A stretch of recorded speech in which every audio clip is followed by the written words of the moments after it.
Hello guys, welcome back to my channel.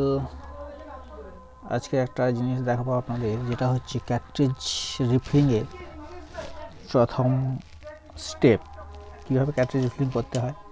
বেশি কিছু দরকার নেই, দুটো স্ক্রুড্রাইভার, টোনার ক্যাট্রিজ, আর এটা কালি হলেই হয়ে যাবে। দেখতেই পাচ্ছেন আমার হাতে টোনার রয়েছে। তো এখন আসুন কীভাবে ওপেন করতে হয় ক্যাট্রিজকে। এটা হচ্ছে,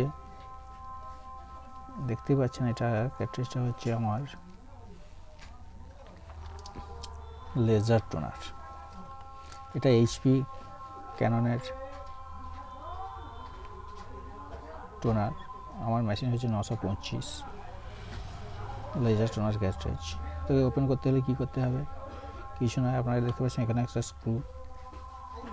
স্ক্রু নয়, এটা হচ্ছে প্লাস্টিকের একটা, এটাকে ধরে রাখা হয় প্লাস্টিকের স্ক্রু নয়, অটোমেটিক দেওয়া থাকে। এটাকে ওপেন করতে হবে।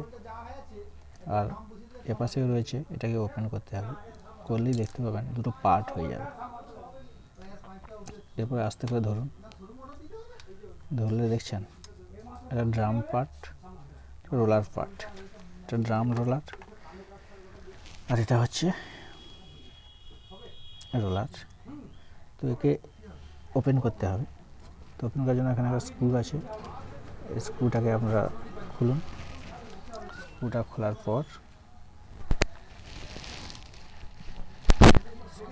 পর এই পার্টটাকে আস্তে আস্তে করে এই পার্টটাকে খোলার চেষ্টা করুন। হয়েছে? খোলার পরে আপনারা করুন, এই যে রোলারটা রয়েছে একে আস্তে করে তুলে ফেলুন। হয়েছে? একে ভালো কাগজের উপরে রাখুন। এই যে পোর্শনটা দেখছেন, এটা হচ্ছে কালির পোর্শন। এখানে আপনাকে কালি ঢালতে হবে, এবং কেমন করে ঢালবেন, কী ব্যাপার, বা এগুলোকে কীভাবে পরিষ্কার করবেন, এই জন্য আপনাদেরকে চ্যানেলটাকে সাবস্ক্রাইব করুন। পরবর্তী ভিডিওগুলোই আপনারা পেয়ে যাবেন।